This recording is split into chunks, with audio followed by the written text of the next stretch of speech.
Hello and welcome to Mr. Randy's Wine and Spirits. We've got a man down. A piper is down. I repeat, a piper is down. Movie trivia. One of the best movies from that actor I think I've ever seen, and most people call it the lamest film he's ever made. He is spectacular. He's a phenomenal in the acting industry, and the secondary hint I'm going to give you for that actor and that movie is he was pretty big when he was on SNL for a while. Had a reoccurring skit with another actor who also shared a co-star role in one of the biggest films of the time. Well, so we got one down, three more to go. We are doing the Grangestone Highland single malt Scotch little mini flight run through. If you're new to the channel, hello, welcome, come on in. Always good to have somebody new, come on in.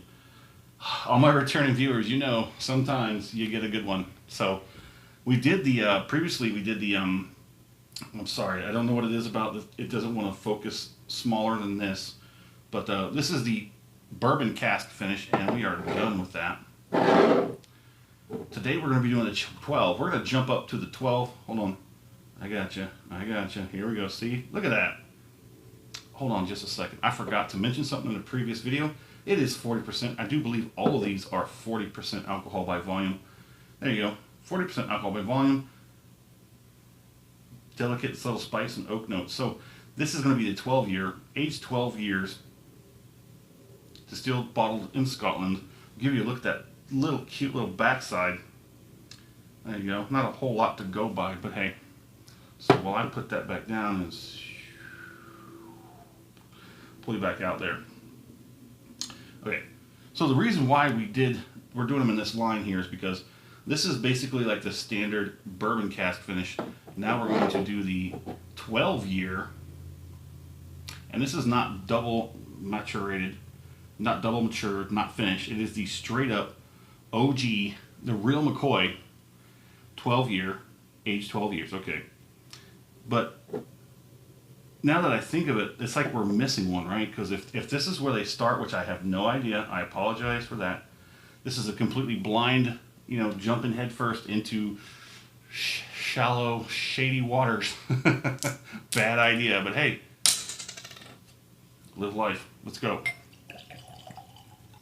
But the reason why we're doing it in this fashion, in this form, is that I consider this the basic line expression. This is a 12 year, which is the cost the most because it's age stated. Then we've got the rum cask finish. We're going to do that later. And finally, the cherry on top, is the sherry cask finish. If you've tried any of these, go ahead and hit me in the comment section. Tell me which one you like the best. Okay, so this 12-year-old's got a better nose than that bourbon cask finish because it's not being heavily influenced by that bourbon oak barreling. There is more fruit, like light fruit, but also, is it maybe some dark fruit? Like I've been getting a lot of plum lately out of these Scotch, these heavier matured Scotch. I've been getting some dark plum. Yeah. So yesterday that sucker was it was good. I mean, I think this is a $30 on the shelf for the 750. This one I believe is like 50 on the shelf, and then 30, and then 30. So this is $1.99 for this bottle, $1.99, $1.99, and this one I think was like $5 or $6. So yeah, it's got a nice, beautiful nose. It's very light, but you still get some oak and some vanilla and some caramel. Let's go ahead and get that activation palating out of the way.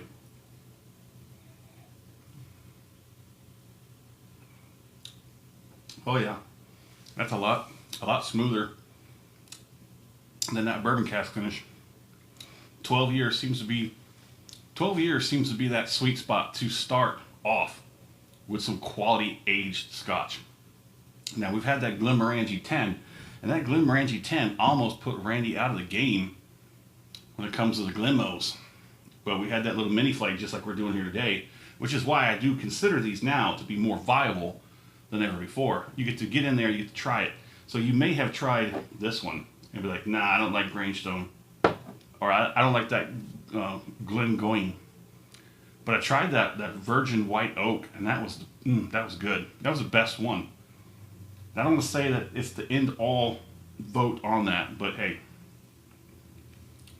that's how it does it. I mean, You got to go through a bottle. I would say at least start off with a 375 in order to get a really good, fair shake on that bottle. Like I said, I don't consider these to be bottle reviews. They're just basically tasting, sampling, testing, just kind of, you know, dipping my toe in it.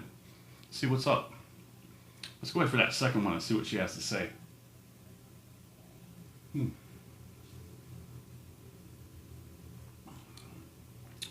Interesting. It's really smooth. That's really kind of almost just a little too smooth.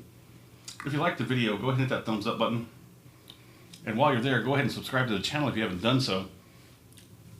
As soon as these videos get released, they go right to the subscribers first. And everybody's going to pay up in the back end. I'm just kidding. Okay, so we do get some honeyed dark fruit. Maybe it's a little split between the dark fruit, light fruit, a little bit of honey, a little bit of spice to kind of round it off. It's very mellow. It's very laid back. The flavor characters do kind of hang around for a bit. I mean, all of them, not just one or through the other. They all come in at the same time. They all kind of sit down and hang out at the same time. They've all got the same kind of vibe. There is just barely a little bit of heat building up on the back end. Not a whole lot. I'm getting mostly cheeks and jowls off of the effects on this one. And right about now, the flavoring has all sort of subsided. So it hung out for quite a bit. That's kind of nice. A 12-year. And like I said, it's probably a $50, $7.50 bottle. I'm not going to get into it, okay? Maybe I'll save that for the full review, if I get around to it. I don't know. This hasn't been too bad so far. So let's go ahead and get this finish done. You didn't get a look at the glass. Let's see, let's do a little viscosity check, see if we can't see what we can see. It does have some messy legs. Those are pretty solid. That's not too bad, isn't it? That's not too bad. I know it's kind of hard to see it. I apologize. The lighting's all different. The desk has now been fully allocated or reclaimed by work and other stuff, so we've got to find ourselves a new home. Let's go ahead and get that finish done.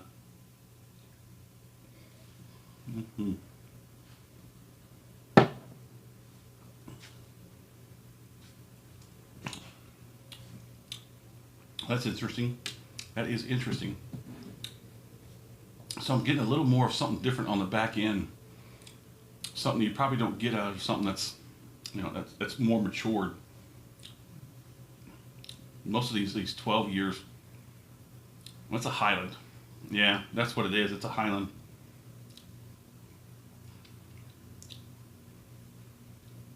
It's got a sort of, I don't know what to say, je ne sais quoi. It's a little something something on that back end. It's kind of nice. I'm getting some tongue action this time, actually. That's pretty nice. Mr. Randy doesn't get a whole lot of tongue action off of most Scotch. But every now and then, you get surprised. It's nice being surprised every now and then.